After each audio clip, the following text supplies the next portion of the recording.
Praise Lord, जय मसीह की, खुदावंद के नाम की महिमा हो। और कलाम में जाने से पहले मैं अपने सभी व्यूवर्स को जो हमारी वीडियोस को देखते हैं, आपको बहुत बहुत धन्यवाद। मुझे बहुत अच्छा लगता है कि इस चैनल पे आप विज़िट करते हैं और मैं आपसे रिक्वेस्ट करता हूं कि आप ऑल नोटिफिकेशन पे ऑन कर दें, जिससे कि हमारे सारे जितने भी नए वीडियोस बनते हैं वो आप तक आसानी से पहुंच सकें। और जो भी मेरे आत्मिक वीडियो हैं, मैं इन जितने भी वीडियो बनाता हूं तो वो आप तक पहुंचते हैं। तो ये परमेश्वर का कलाम जो आप तक पहुंच रहा है, मैं आपसे रिक्वेस्ट कर रहा हूं कि इस कलाम को अपने किसी मिलने वाले या मित्र या जो भी आपके विश्वासी भाई बहन हैं उन तक पहुंचाने में हमारी मदद करें, जिससे कि परमेश्वर का कलाम हज़ारों नहीं, लाखों नहीं, करोड़ों और पूरी दुनिया में फैल सके। भजन संहिता 32, क्षमा प्राप्त की आशीष, क्या ही धन्य है वो जिसका अपराध क्षमा किया गया और जिसका पाप ढांपा गया है।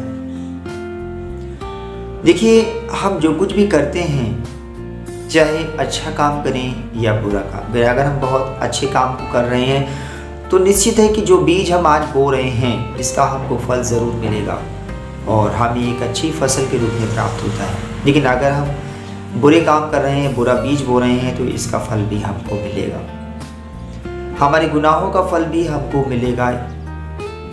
इस चीज़ को हमको मान के चलना है कि हम किस तरह के काम कर रहे हैं। हम इसको अवॉइड नहीं कर सकते हैं कि हमारे काम नहीं अच्छे हैं तो हमको परमेश्वर से आशीषें मिल जाएंगी, हम प्रार्थना कर लेंगे, या हम चर्च में जाके अपने गुनाहों को बार बार कबूल कर लेंगे तो हमें आशीष मिल जाएगी।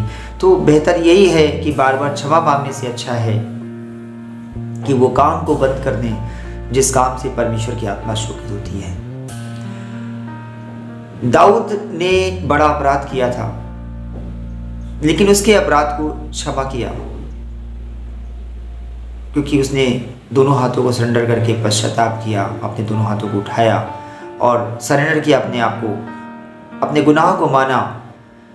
और जब भी हम अपने गुनाह को रियलाइज करते हैं परमेश्वर से और सामने गिड़गिड़ाते हैं तो परमेश्वर दयालु पिता परमेश्वर हमारे ऊपर दया करता है, वो हमारे अपराधों को क्षमा करता है। क्या ही धन्य है वो जिसका अपराध क्षमा किया गया और जिसका पाप ढांपा गया है। वो व्यक्ति ब्लेस्ड होता है, वो धन्य होता है। सब व्यक्तियों के पाप नहीं क्षमा किए जाते हैं, और अगर पाप क्षमा किया गया है तो आप ब्लेस्ड हैं, आप धन्य हैं।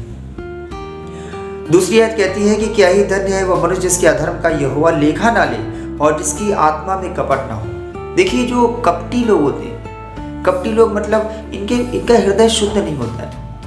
ऐसे लोगों को परमेश्वर के साथ चलने में बहुत दिक्कत होती है, क्योंकि इनका हृदय जो शुद्ध हृदय सीधे मन वाले लोग होते हैं, जिनका हृदय बहुत साफ सुथरा होता है, जिनके हृदय में कपट नहीं होती, ऐसे लोगों को के सामने अगर कभी विपत्ति भी आती है तो इन विपत्तियों से इनको परमेश्वर की तरफ से बहुत सुरक्षा मिलती है और इनकी परमेश्वर मदद भी करते हैं और उस विपत्ति से निकल आते हैं। लेकिन अगर हृदय में कपट होती है तो शैतान इसका बहुत ज़्यादा फायदा उठाता है। तीसरी आयत कहती है, जब मैं चुप रहा तब दिन भर कराते कराते मेरी हड्डियां पिघल गईं, क्योंकि रात दिन मैं तेरे हाथ के नीचे दबा रहा और मेरी तरावट धूप काल की सी जुर्राहट बनती गई। और पांचवी आयत कहती है, जब मैंने अपना पाप तुझ पर प्रकट किया और अपना अधर्म ना छिपाया और कहा मैं यहोवा के सामने अपने अपराधों को मान लूंगा, तब तूने मेरे अपराधों, अधर्म और पाप को क्षमा कर दिया। देखिए, आप गुनाह करते रहिए, करते रहिए, करते रहिए, करते रहिए। इससे बेहतर है कि उसको रोक दीजिए और परमेश्वर के सामने क्षमा मांग लीजिए। ये मत सोचिए कि चलो अच्छा अभी थोड़ा सा अभी एक बार और कर लेते हैं, या अच्छा ऐसा करते हैं कि अभी अच्छा, या कोई ऐसी चीज़ है जो आपको बार बार वो करने के लिए मना करती है, यानी कि परमेश्वर के सामने क्षमा मांगने से रोकती है। वो कहती है अभी थोड़ा सा और रुक जाए, फिर सरेंडर कर देना अपने आप को और नम्र कर देना, दीन बना लेना, परमेश्वर के भवन में क्षमा मांग लेना, परमेश्वर क्षमा कर देंगे। तो मनमानी करता रहे, लेकिन इतना ध्यान रखिए कि आपके अधर्मों का लेखा जोखा लिया जाए। जो आप अधर्म करते हैं इसका लेखा जोखा लिया जाए, इससे पहले आप वापस लौट आइए, उसको बंद कर दीजिए। और परमेश्वर के सामने, जैसे आयत कह रही है कि जब मैंने अपना पाप तुझ पर प्रकट किया और अपना धर्म ना छिपाया, छिपाइए नहीं, उस खुदाबंद के सामने अगर आप आगे बढ़ना चाहते हो तो आप अपने पापों को बिल्कुल मत छुपाइए, उसको प्रकट कर दीजिए कि परमेश्वर मैं गुनाह कर रहा हूँ और मुझसे गुनाह हो रहा है, मैं इस गड्ढे में गिर गया हूँ, मैं निकल नहीं पा रहा हूँ। बहुत सारी इविल स्पिरिट होती है जो आपको कंट्रोल करती है, आपसे गुनाह होता जा रहा है, होता जा रहा है, आप चाहते नहीं हो लेकिन फिर भी होता जा रहा है, आप उस काम को नहीं करना चाहते हो लेकिन फिर भी वो गुनाह होता जा रहा है। तो इसका मतलब है कि आप बंधन में हो, इविल स्पिरिट आपको कंट्रोल करके रखे हुए हैं, आपके उन कामों के जरिए आप गुनाह में पड़ गए हो, आप नहीं निकल पा रहे हो। तो आप परमेश्वर से अपने गुनाह को परमेश्वर के सामने प्रकट करिए, अपने अधर्म को मत छुपाइए। वहाँ पे लिखा है कि और कहा मैं यहोवा के सामने अपने अपराधों को मान लूँगा। मैं आप अपने अपराधों को मान लीजिए, तब तूने मेरे अधर्म और पाप को क्षमा कर दिया। खुदाबंद हमसे बहुत प्रेम करते हैं, वो नहीं चाहते हैं कि आप नष्ट हो या हम नष्ट हो। आप कितना भी गुनाह कर रहे हैं, आप ये मत सोचिए कि हम किस तरह से परमेश्वर के सामने अपने गुनाह को माने, क्योंकि मेरे तो अपराध बहुत बड़े हैं। ऐसा नहीं है, आप छोड़ दीजिए, आप अपने अपराधों को प्रकट कर दीजिए परमेश्वर के सामने। परमेश्वर आपसे बहुत प्रेम करते हैं। इतना बड़ा प्रेम किसका है जिसने हमारे और आपके लिए अपने बेटे को बलिदान कर दिया? क्या वो हमें और आपको क्षमा नहीं करेगा? वो हमें बहुत प्यार करता है और इतना प्यार करता है कि अपने बेटे का बलिदान कर दिया उसने, ताकि जो कोई अपने अपराधों को मान लेता है या उस पर विश्वास करता है वो नष्ट नहीं होता है, अनंत जीवन परमेश्वर देना चाहते हैं हमें और आपको। इंतजार कर रहे हैं हमारा कि हमारा ये बच्चा कब वापस लौट के आएगा।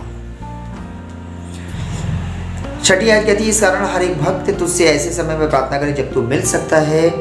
निश्चय जब जल की बड़ी बाढ़ आए तो भी उस भक्त के पास न पहुंचेगी। देखिए, बाढ़ का मतलब होता है बाढ़ में लोग बह जाते हैं। बाढ़ एक विपत्ति को दिखाती है। लोग बह जाते हैं, लोगों के घर तबाह हो जाते हैं, लोगों के परिवार छूट जाते हैं और या इस दुनिया को छोड़ के चले जाते हैं। ऐसी बाढ़ आती है कि सब कुछ बहा के ले जाती है।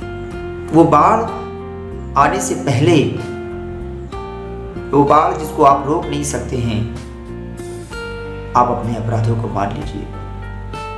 कोई है जो सर्वशक्तिमान है, जो उस बाढ़ को रोक सकता है, वो विपत्ति को रोक सकता है, वो मृत्यु को रोक सकता है, वो अचानक आने वाली बड़ी सी बड़ी बाधाओं को रोक सकता है। वो हमारे साथ में है। उसकी शरण स्थान हमारे लिए बहुत जरूरी है। सातवीं आयत कहती है, तू मेरे छिपने का स्थान है, तू संकट में मेरी रक्षा करेगा, तू मुझे चारों से छुटकारे के गीतों से घेर देगा। सच में हमारा शरण स्थान वही है, वही से हमारी सुरक्षा है और कहीं नहीं हमारी सुरक्षा है। कोई आपसे वादा करता है, कोई बहुत धनाढ्य व्यक्ति है, कोई रिच है, कोई बहुत ही प्रोमिनेंट पर्सनालिटी है, बहुत ही बड़ी ऊंची पोस्ट पे ओहदे का व्यक्ति, कितना भी बड़ी पर्सनालिटी, कितना भी ऊंची ओहदे वाला व्यक्ति हो, ऊंची पोस्ट वाला हो, आपको सुरक्षा नहीं दे सकता। सुरक्षा परमेश्वर के कलाम में है, सुरक्षा आपको परमेश्वर देंगे। आठवीं आयत कहती है, मैं तुझे बुद्धि दूंगा और जिस मार्ग में तुझे चलना होगा उसमें तेरी अगुवाई करूंगा और मैं तुझ पर कृपा दृष्टि रखूंगा और सम्मति दिया करूंगा। जब आप परमेश्वर के साथ चलोगे, जब आप अपने गुनाहों को मान लोगे, तो परमेश्वर कह रहे हैं कि मैं तुझे बुद्धि दूंगा। तुझसे गुनाह हुआ है, तुझसे कहीं ना कहीं मिस्टेक हो रही है, इसका मतलब तेरी बुद्धि में गड़बड़ी है। वो बुद्धि सांसारिक बुद्धि है। जब मैं तुझे अपनी बुद्धि दूंगा तब तू चलेगा। नवीं आयत कहती है कि तुम घोड़े और खच्चर के समान ना बनो, जो समझ नहीं रखते, उनकी उमंग लगाम और रात से रुकनी पड़ती है, नहीं तो वे तेरे वश में आने नहीं है। जो जानवर होते हैं ना, उनको कंट्रोल करना पड़ता है, उनमें लगाम लगानी पड़ती है। तो परमेश्वर का कलाम कहता है कि तुम घोड़े और खच्चर के समान ना बनो। हमें ऐसे नहीं बनना जिसमें बुद्धि ना हो। वो बुद्धि जो परमेश्वर देगा वो हमको समझेगा। 10वीं आयत कहती है, दुष्ट को तो बहुत पीड़ा होगी, परंतु जो यहोवा पर भरोसा रखता है वह करुणा से घिरा रहेगा। सच में दुष्टों को बहुत पीड़ा होती है, क्योंकि उनका कोई सलूशन नहीं है, उनका कोई शरण स्थान नहीं है। जब उस पर विपत्ति आएगी ना, आज तो वो हंस रहा है, आज वो लहलहा रहा है, लेकिन जब कोई पत्ती पड़ेगी ना तो उसका कोई क्षण स्थान नहीं है, हमारा और आपका क्षण स्थान है। 11वीं आयत कहती है, हे धर्मियों यहोवा के कारण आनंदित और मगन हो, और हे सब सीधे मन वालों आनंद से जय जयकार करो। देखिए, हमारे सीधे मन वालों की बहुत बात आप बाइबल पढ़िएगा, अक्सर आप भजन संहिता में पढ़ेंगे या परमेश्वर के कलाम में सीधे मन वालों की दया की जाती है।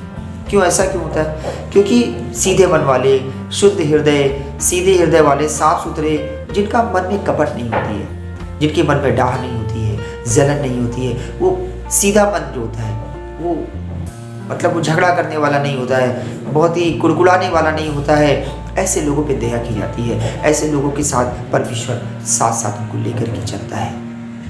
तो हमें सीधे बनने की बहुत ज़रूरी है, हमें ज़रूरत है कि हम सीधे बन जाएं। सीधे मन वालों के ऊपर परमेश्वर की रहनुमाई होती है, वो रहनुमाई करेगा, अगुवाई करेगा हमारी। यही तो हमारी ज़रूरत है, हमारी ज़िंदगी का जो मकसद है, हम परमेश्वर के अगर साथ चल रहे हैं तो उसका रीज़न हमको जानना चाहिए कि हम क्यों चल रहे हैं। हम इसलिए चल रहे हैं कि परमेश्वर हमारी सुरक्षा करे, हमारे परिवार की सुरक्षा करे, हमारी जॉब प्रोफेशन में उन्नति हो, और हम आगे बढ़ें, और हमको देख करके दूसरे लोग भी इंस्पायर हों कि इस भाई का जीवन बहुत अच्छा है, इस बहन का जीवन बहुत अच्छा है। ऐसा क्या करती है, ऐसा क्या इसके जीवन में विपत्ति बहुत कम आती है, इसके जीवन में बीमारी बहुत कम आती है। लोग बीमारियों में अपना पैसा बहुत बहा देते हैं, बहुत अच्छी लाइफ सर्वाइव कर रहे हैं, बहुत अच्छा जीवन जी रहे हैं, लेकिन उनका बहुत ज़्यादा पैसा बीमारियों में चला जाता है, कोई आर्थिक संकट में चला जाता है, किसी के बिजनेस में नुकसान हो जाता है। तो कुछ चीज़ें ऐसी हैं जो दिखाई नहीं पड़ती हैं दूसरों को। एक बिल्डिंग आपको दिख रही है, बहुत ऊंची है, बड़ी खूबसूरत है, लेकिन जितनी ऊंची बिल्डिंग होती है उतनी वो ज़मीन में उसकी नींव धसी होती है, उतने नीचे भी तो वो जमी हुई है, उसकी जड़ देखिए कितनी नीचे है। तो हमारी जड़ें कहाँ हैं, हमारा सोर्स कहाँ पे है, हमारी जड़ें कितनी मजबूत हैं। हमारी जड़ जितनी मजबूत होगी, हम परमेश्वर के साथ चलने में कामयाब। तो आज की इस वीडियो को यहीं पे समाप्त करते हैं, और आपसे रिक्वेस्ट करते हैं कि इस वीडियो को अपने मित्रों को, विश्वासी भाई बहनों को भेजिए, और परमेश्वर के कलाम को फैलाने में या दूर तक पूरी दुनिया में पहुंचाने में हमारी मदद कीजिए। सभी को जय मसीह।